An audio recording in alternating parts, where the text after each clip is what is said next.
A love letter to my wife. I wonder if anyone has done a survey on how husbands find out their wives are cheating. A suspicion that makes him look closer at her activities, something overheard at a social gathering, a good friend who tells him something he thinks he should know. What percentage is due to the lover's wife or girlfriend finding out about it and doling out pennies to the couple? I bet a poll would show that most find out the same way I did, by accident. Madeline and I met in college, had a brief but very sweet affair, and then we went our separate ways. 3 years after graduating from college, we ran into each other at a cocktail party, met again, and started dating. 6 months later, I asked her to marry me, and she said yes. 2 years later, we had a 3-bedroom house, 2 cars, and a cottage on the lake. We both decided early on that neither of us wanted to give up our careers to raise children, and to tell you the truth, I don't believe either of us would have been a good parent. So to make our sex life more enjoyable and problem-free, I had a vasectomy.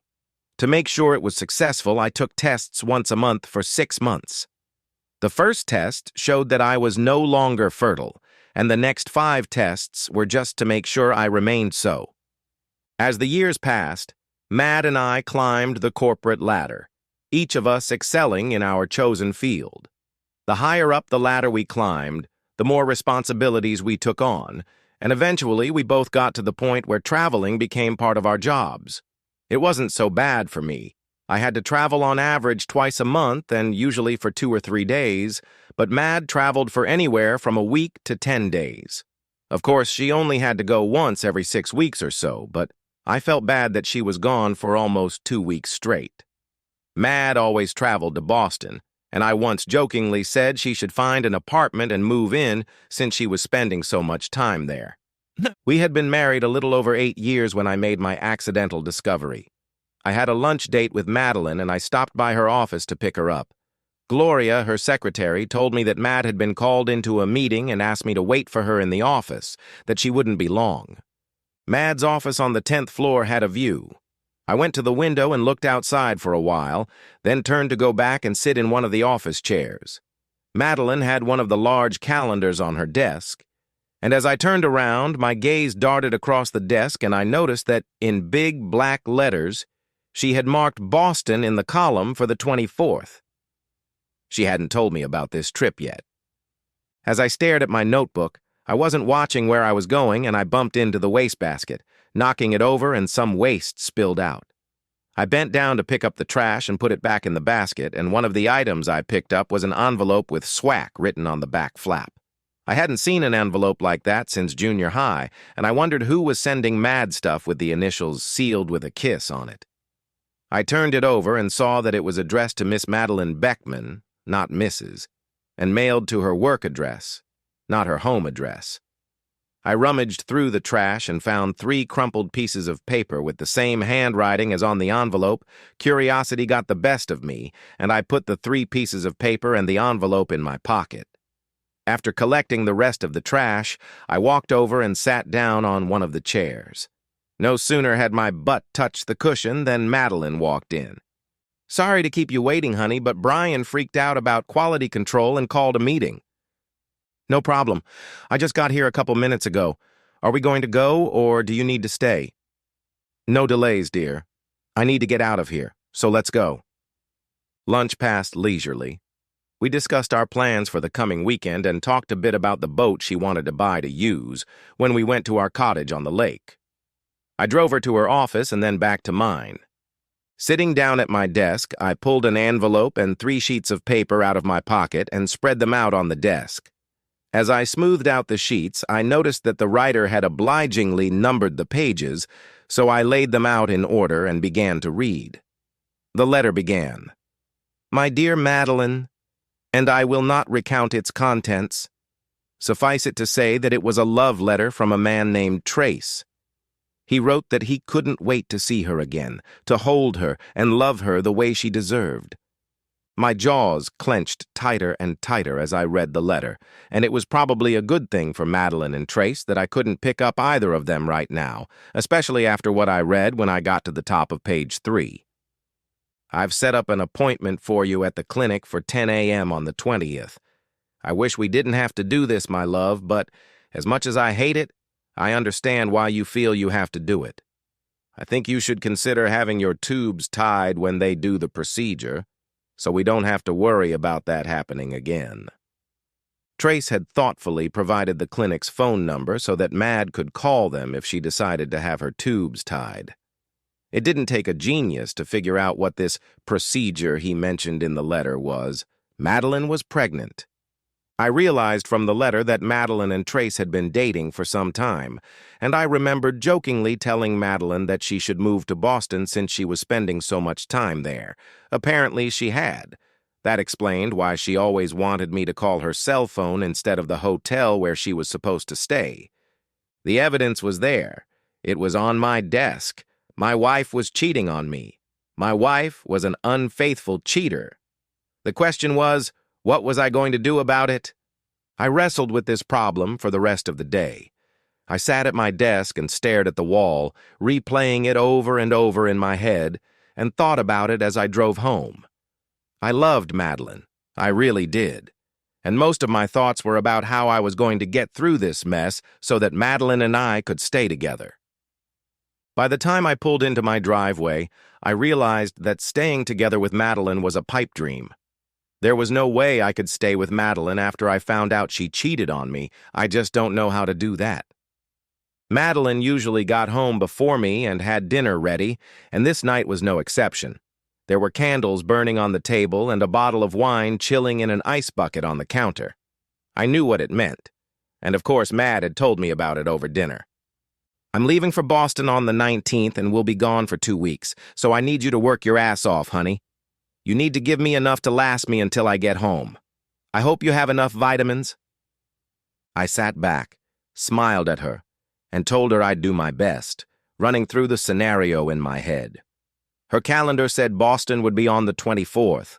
Fly out on the 19th, go to the clinic on the 20th, use the 21st, 22nd, and 23rd for recovery, and go to work on the 24th. Trace would undoubtedly make love to her on the night of the 19th, and probably one last time before she reported to the clinic on the 20th. After that, I knew nothing.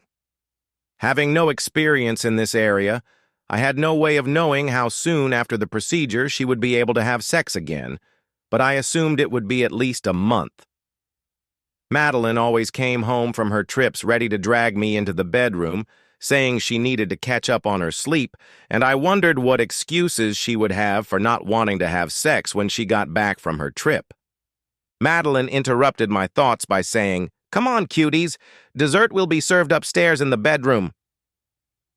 As I followed her up the stairs, I pondered what was wrong. Our sex life was great, at least from my perspective, and Mad didn't seem any less loving or affectionate. So where had I lost her? And what was the deal with her trying to sleep with me right before she went on her trips? We went from the usual 2 times a night, 3 or 4 nights a week, to every night, as many times as she could turn me on, and she did it knowing she'd get off the plane and have sex with Trace before the sun even rose the next day. "You first, sweetie," she said, as she set me next to the bed and started undressing me. "You first, and then you can warm me up, and then we'll see how long you can stay with me."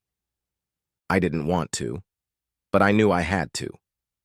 I had to make Mad think I was just a stupid cuckold until I figured out what to do. I made love to her. I fell asleep with no energy, but woke up in the middle of the night and lay staring at the ceiling, thinking and wondering. The next morning as I drove to work, I had a plan already matured in my head, and I started putting it into action as soon as I sat down at my desk. On the morning of the 19th, Madeline woke me up with sex. She didn't know it yet, but it was the last time she was going to sleep with me. When we were done, she got dressed and I carried the bags she had packed the night before to her car. I kissed her goodbye, wished her a happy journey, and watched her pull away from the road. I gave her one last wave as she headed down the street to drive off to Boston and disappear from my life. Well, not really out of my life because I still had a messy divorce to go through. Madeline's flight was at 3, and I caught the one leaving at 5:40. I parked in front of the clinic and watched Mad arrive at 9:35 in the company of a man I realized was Trace. He was a regular guy, and I wondered what Mad saw in him that made her cheat on me with him. It didn't matter, she had done it, and that was all that mattered. I didn't need to be there, but for some strange reason that I'll probably never understand, I wanted to see her at the clinic with my own eyes. I looked around, trying to make out the private investigators I had hired, but they were alert, and I didn't see them. When the door closed behind her, I started the rental car, returned it, and flew home. Mad wouldn't be home for 2 weeks, and I had a lot to do in that time. I had 4 weeks of vacation ahead of me, and I had arranged to take 3 of them. When Madeline called in the evening for her evening appointment, I let the answering machine take the call. By noon the next day, I had started moving everything I wanted out of the house, and that evening, I let the answering machine take her call as well. Before I left on vacation, I told my secretary what was going on and asked her to help me, and she agreed. If Mad called my office, Sheila told her I was in a meeting. That was enough for a day or two, and then when Mad called, if she called at all, Sheila would mention that there were major changes going on in the company, that I was under a lot of pressure, and she was sure I would get back to Madeline as soon as possible. She kept Mad on hold for 3 days, and on the 4th informed her that I was gone, and no one knew where I was. I decided that 3 days was enough time to get everything I wanted out of the house, find an apartment, and move. I didn't think Mad would panic and rush home when she couldn't reach me, but I still needed those 3 days just in case. By the 24th, I had found an apartment, moved in, and stopped by the post office to arrange for mail forwarding. I called Sheila to let her know that she could tell Madeline the story of how I left, and Sheila told me that Mad had called 7 times in the last 2 days, and she was glad she could finally tell Mad that I had left. "Tell her you were informed of my termination and don't let her bother you anymore." Then I started doing everything that would make the divorce unpleasant. I emptied all checking and savings accounts, cashed out the certificates of deposit we had, and canceled all joint credit cards. We had a line of credit on the house. I paid it off and deposited the check into a new account at a different bank than the one Madeline and I used. Then I tackled the cottage on the lake. Madeline had always wanted a lake house, so I found a lot on Lake Chaffee, bought it, and surprised her for our 5th anniversary. She adored the cottage and went there every chance she got. I kept meaning to put her name on the title, but never did. I kept getting calls from realtors saying someone was interested and asking if I wanted to sell. I called one of them and put the house on the market and wasn't surprised when he called me 2 days later and said he had an offer. It was close to my asking price, so I told him to accept the offer. The one thing I didn't do was contact an attorney. I put Madeline in charge of the whole divorce procedure. By the time she took care of it, the house should be in or near foreclosure, since I wasn't going to make any payments on it. All delinquency notices and nuisance letters would be forwarded to my new address, and Mad would never see them.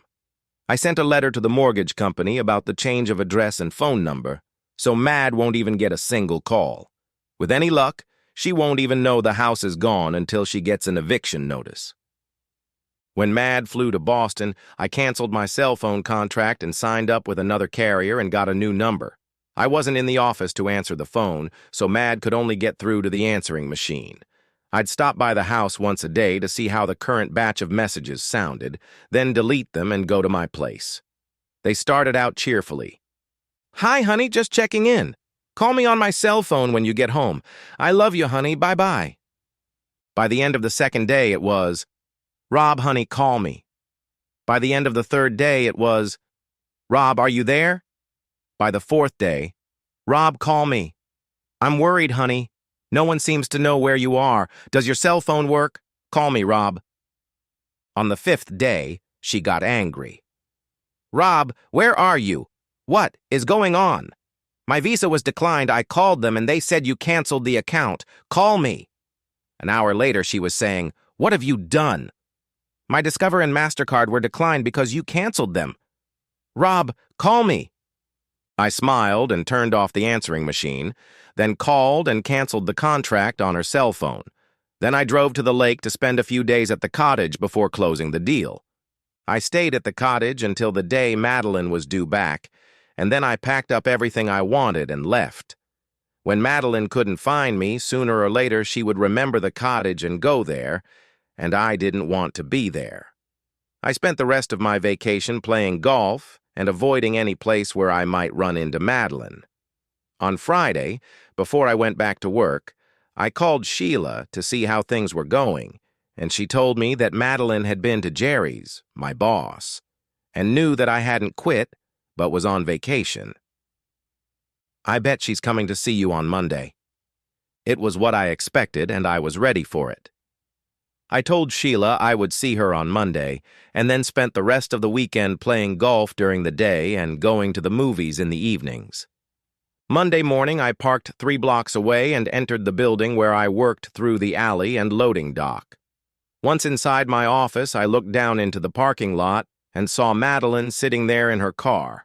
I could have walked in the front door, had a confrontation and gotten it over with, but I wanted to spin Madeline's crank as long as possible. I was just pissed. Mad glanced at her watch every now and then, and finally started the car and drove off to get to work on time. Sheila came into the office, handed me a pile of correspondence, and I told her that she could expect a call from my wife in about 10 minutes, and to get it transferred. 8 minutes later, Sheila called me on the intercom and told me that Madeline was online too. I picked up the phone and said, "Yes?" She replied, "Where the hell have you been?" Whereupon I hung up. A minute later, Sheila rang again and informed me that Mad was on line 1. "Yeah? We need to talk, Rob." "Go ahead, I'm listening." "Just not over the phone, Rob. If I try to talk to you on the phone, I'll be interrupted constantly." "Okay. I'll meet you in the parking lot when you get home from work. We can talk in your car." "Why not just go home?"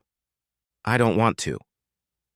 There was silence on her side for a few seconds, and then she said, "Okay, my car is at 5 o'clock. In keeping with my desire to keep twisting her connecting rods, I didn't show up until 5:15. As I walked from my car to hers, I smiled inwardly, seeing that she was furious. I opened the door, slid into the seat, and said, "Okay, Madeline, what do you want?" "What do I want?" she growled. "I want an explanation. Where have you been? Why didn't you return my calls? Why have all your belongings disappeared from the house? Why your bank accounts are empty and your credit cards canceled, and that's just for starters." "That's easy to answer. I moved out, I didn't want to talk to you, and I don't want to be with you anymore." "What? Why? Is there someone else?" "Yes, Mad. There is actually someone else." She just sat there looking at me, and then a nasty expression came over her face, and she growled, "You asshole!" I opened the door and said, "I've answered your questions, Madeline. I hope I don't see you again." And I got out of the car and went to my room. She was still sitting there looking after me when I pulled out of the parking lot and drove away. I knew Madeline well and knew that her pride would not allow her to call me after our little conversation, so it was 6 weeks before I heard from her. When she came home from work, she discovered that she had no electricity and called to let me know that I was a rotten asshole for allowing this to happen. I, of course, knew this was going to happen since I had received a disconnection notice in the mail. A week later, they shut off the water and I got another nasty call. In hindsight, I should have paid for the light and water because by not doing so, I thwarted my big plan, which was to evict her from the house. When the lights and water were turned off, she decided she had better check on a few things and discovered that her phone would be disconnected in 3 days and that we hadn't paid our mortgage in over 2 months. I later found out that she had borrowed from her 401k to get money to bring the house into compliance. Another month went by, and then I received a registered letter that I was in no way expecting. I figured Madeline had too much pride to write what she wrote in the letter. I was sure that when I answered yes to her question, "Is there someone else?" she would grit her teeth, say, "Go away, Rob," call Trace and suggest that he move in with her. Obviously, I didn't know Mad as well as I thought I did. In her letter, she professed her love for me, saying she missed me terribly and was miserable without me. She begged me to sit down with her, tell her what was wrong, and explain why I'd left her for someone else. "Just talk to me, Rob. I know we can work things out. I need you here with me." I threw the letter in the wastebasket. 3 weeks later, I got a call from her. "I know you got the letter because you had to sign for it. Since you didn't respond, I guess you're never coming home, am I right?" "Right." "Then we need to sell the house. It's too big for me, and I can't afford it on my own." "Come on. Don't you care? Just come on, Mad. Sell the house?" That's it in a nutshell. "Nothing in my letter meant anything to you?" "Nothing." A few seconds of silence followed, then she said, "Goodbye, Rob," and hung up. She put the house on the market, and 3 weeks later a buyer was found, and I got the next nasty phone call. "You're an asshole. You've maxed out your line of credit. After paying the commission to the realtor, there will be nothing left." I thought so. "Why, Rob? What happened to turn you into an asshole?" I didn't answer, just hung up. A week later, she called and said the closing on the house would be at 3:30 on Thursday and asked if that time was okay with me or if I'd rather reschedule. I replied that it was fine with me and hung up. Thursday, I left the office at 2, went out and played 18 holes of golf. That must have been the straw that broke the camel's back, because the following Monday, I was served with a summons. Madeline was suing for divorce, and she used irreconcilable differences as grounds. She was demanding the money that was in savings and checking accounts at the time I moved out. She wanted the money from the cards I cashed out and the money I took out when I maxed out the home equity line of credit. She also wanted the house and for me to pay back the money she took out of her 401k so the house wouldn't be forfeited, and she wanted me to pay her attorney fees and all court costs. The cottage wasn't mentioned, so she must not have known I sold it, and expected it to be included in the half of the marital estate. I expected her to do that, and counted on the court to agree to some of those terms if the case went to trial, and I had all the money sitting in an interest-bearing account. I waited for that day, called my attorney, and told him to go ahead and do what we had already planned. He quickly filed a countersuit based on adultery and demanded that I be awarded all of the property that existed at the time Madeline destroyed our marriage and I moved out of the house, and that she pay my attorney's fees and all court costs. 3 days later, Madeline called me. "I just got served with a summons. Are you out of your mind accusing me of adultery? You're the one who said you had someone else." "No, Madeline. You asked me if the reason I moved out was because I had someone else, and all I said was, 'Yes, Mad. As a matter of fact, I did.' You assumed that I had met someone else, but I hadn't. When I said there was someone else, I was referring to your lover, Trace. Don't call me Madeline anymore. From now on, all business will be handled through lawyers." A few weeks passed, and I got a call from the lawyer. "They're not negotiating. They're not going to settle for less than what they're asking for. Schedule a conference. You, me, Madeline, and her attorney." John and I were sitting in his conference room when Madeline and her attorney walked in and sat down at the table. As soon as they sat down, Madeline's attorney said, "First of all, as a basis for these negotiations, we—" And I interrupted him. "This is not a negotiation meeting. This is a meeting for clarification and ultimatum. I'll state my position, and you and Madeline will decide what you want to do. First, Madeline's parents and all of her relatives are staunch Catholics, and while Mad has disappointed them by not sticking to her beliefs as firmly as they would like, I'm sure she has no interest in them putting her in torment. Unfortunately, that is exactly what may happen if I am forced to make public the information I have." I handed them both across the table copies of the private investigator's report. "You'll notice that with the exception of time spent at work and at the abortion clinic, Madeline spent her entire trip to Boston living in Trace Muller's apartment." At the mention of the abortion clinic, I saw the color leave Madeline's face.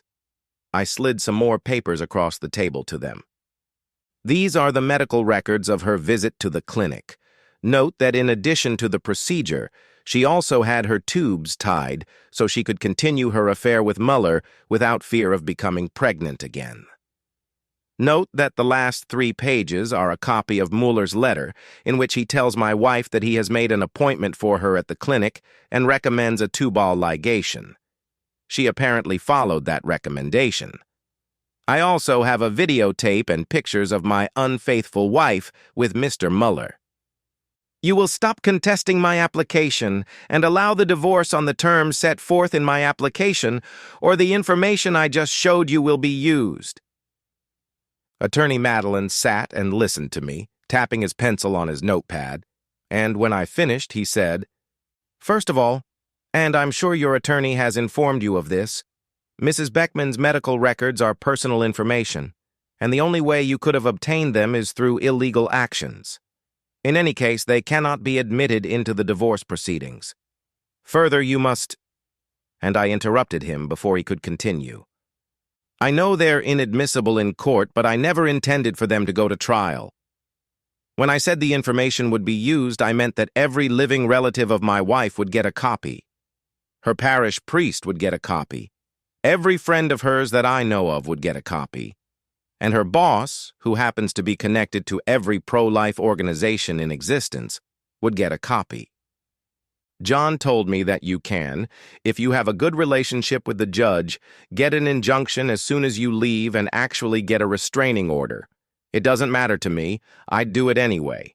All they can do is hold me in contempt of court, but since I don't want to spend 30 days in jail or pay a fine, that's what will happen. You will agree to my terms in writing before you leave this room. If you walk out the door without agreeing in writing to what I just said, I will make 1 phone call and special messengers will start delivering copies within the hour. One last thing you should know. I really hope you don't agree. I pray you get up and walk out of here without signing anything." Madeline spoke for the first time since she'd entered the room. "You would do that? Would you really do that to me? Do you hate me that much?" "I sure do. Finding out about your Boston buddy killed all my feelings for you. I'll leave you to deal with John. I'm going to go to his office and sit by the phone.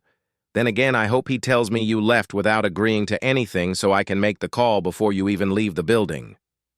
I got up and left the room, and 3 minutes later, John called me and said they wanted to think about it for a while and left without agreeing on anything. I picked up the phone, made 1 call, and by evening, Madeline's parents, 2 brothers, 3 sisters, and several aunts and uncles had copies of the materials.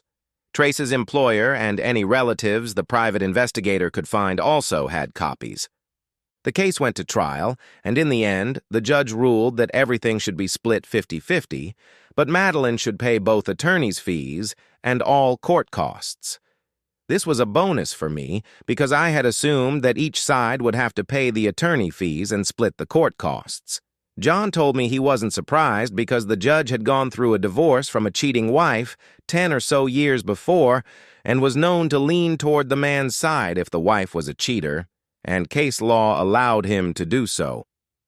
The proceeds of the cottage were exempt from division, as it was in my name only, although Mad's solicitor argued that it had been acquired during the marriage and was therefore jointly owned. John argued that since I had purchased the cottage with my annual bonus check and not with funds held in a joint account, the cottage belonged to me and me alone, and the judge agreed.